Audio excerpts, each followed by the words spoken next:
very good evening to you and welcome to Primetime News on MTV Sports. I'm Nadim Majid. And I'm Krishna Panadaratna. We start off the news with a look at your headlines first. Making headlines this evening, 36 students injured after a stairway of the National Museum collapses. The obtaining of written submissions on the revision of electricity tariffs concludes.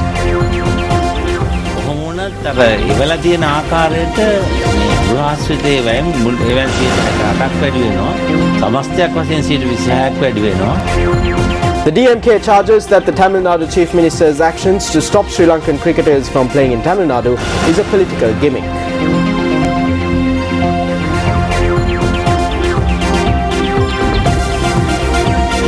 Also in local news, the Vietnamese vessel carrying substandard fuel, which was detained at the Trincomalee harbour, released.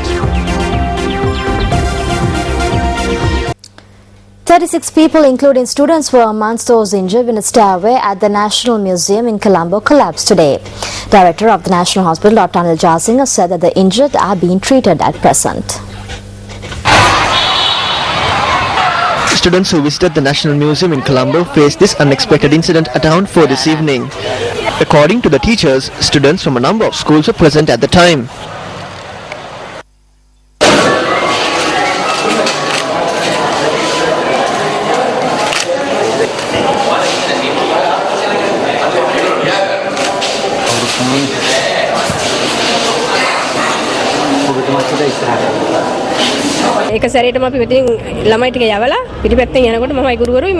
Once we sent the children off, the stairway began to crack and collapse. The children fell. Then we managed to take them and come out. A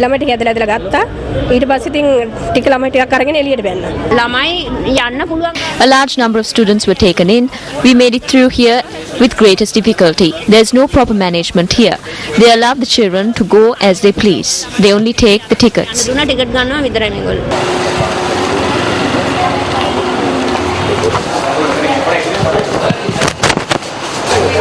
Shortly after the incident, Secretary of Defence Gotabaya Rajapaksa arrived at the location.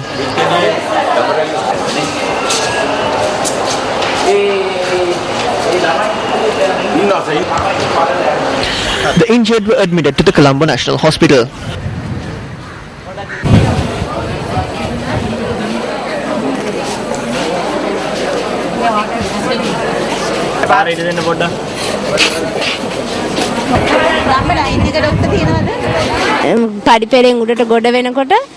When we were climbing the stairway, it collapsed with a loud sound. We fell down. I hit my head and was stuck in the rubber. Then someone came and pulled me out.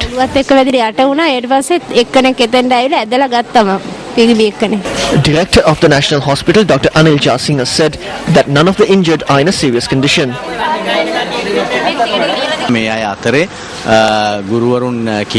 Among the injured are several teachers. The rest are children of various ages. Fortunately, no one had sustained serious injuries. They had only minor injuries. We are providing treatment to all of them.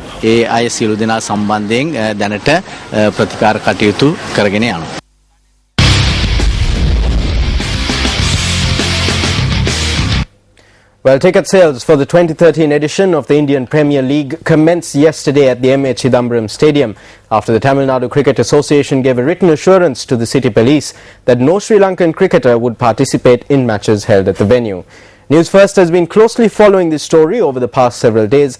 Here are the latest developments. According to the CEO of Sri Lanka Cricket, Ajit Jayasekara, they are yet to receive letters of consent from the Sri Lankan cricketers declaring that they are willing to attend the IPL. At a special meeting held at the Ministry of Sports yesterday, it was decided to allow Sri Lankan players to take part in the Indian Premier League after players submitted letters of consent. When News First inquired as to what steps would be taken if letters are not presented to Sri Lanka Cricket, a high-ranking official of Sri Lanka Cricket said that in that case, players cannot take part in the IPL. However, the official added that a final decision will be taken when the time comes.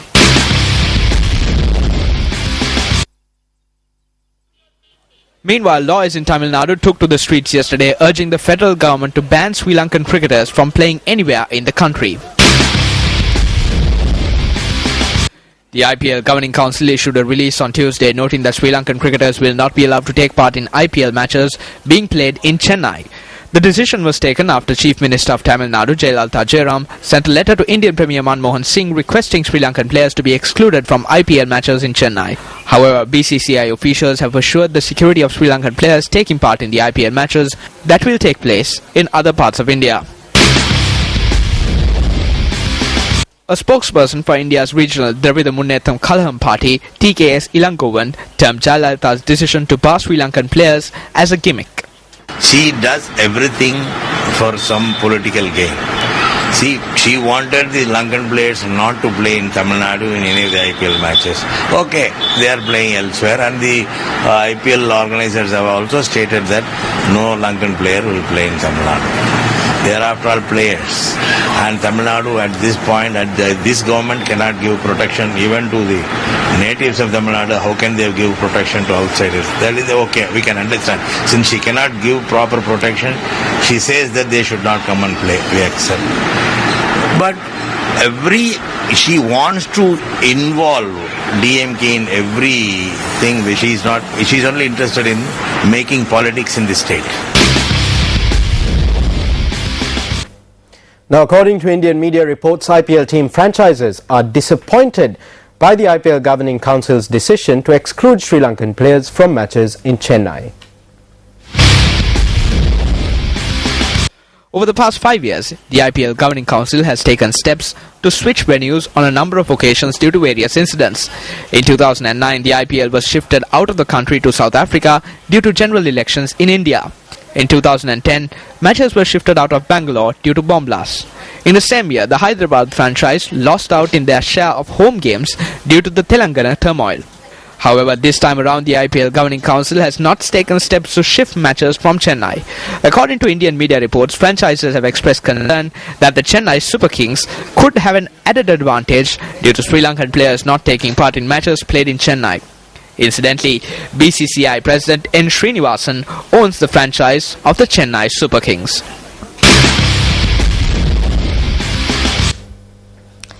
Now, former editor-in-chief of the Hindu newspaper N.R. Ram says that the Tamil Nadu government cannot exert unconditional pressure to influence the Indian central government's stance on Sri Lanka.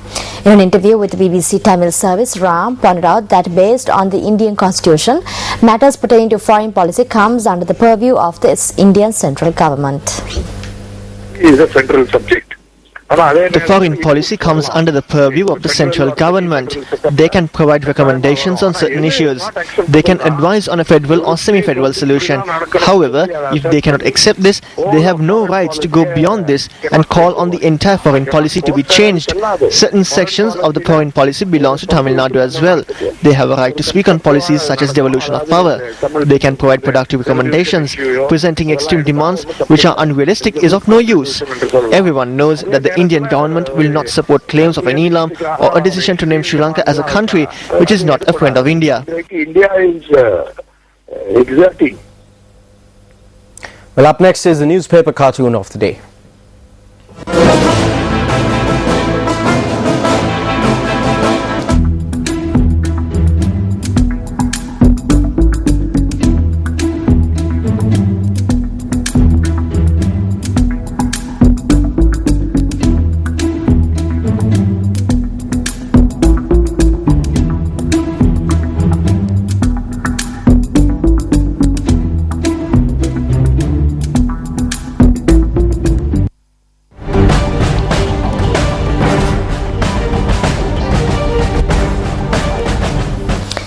President Mahinda Rajapaksa presented scholarships to students who excelled in the biology stream at the 2011 JC Advanced Level Examination.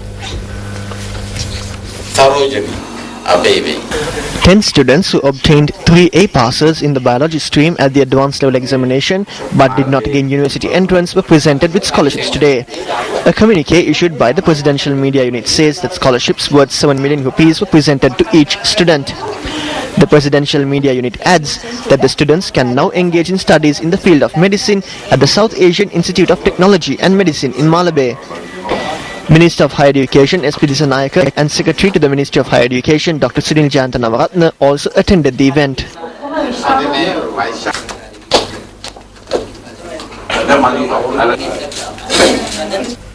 The Criminal Investigations Department informed courts today that a suspect in connection with the murder of 4 people, including Bharata Lakshman Premachandra, has been abducted by a group of unidentified persons.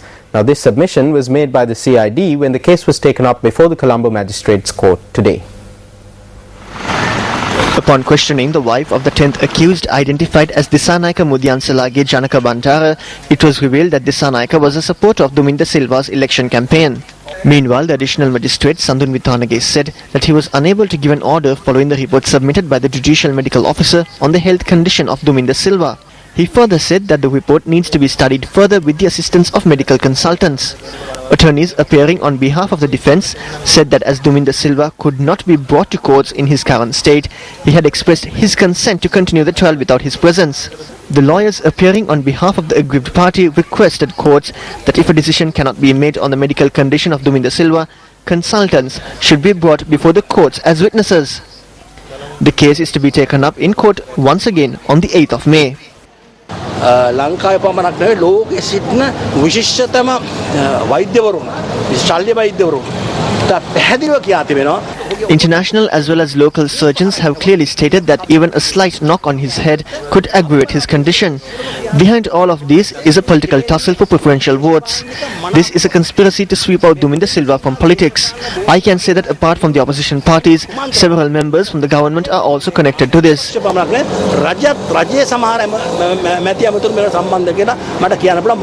This is a serious matter. His attorney pointed the finger at the government. He said that there is a plot to assassinate him. It is a serious allegation to point the finger at the government, stating that there is a plot to assassinate him.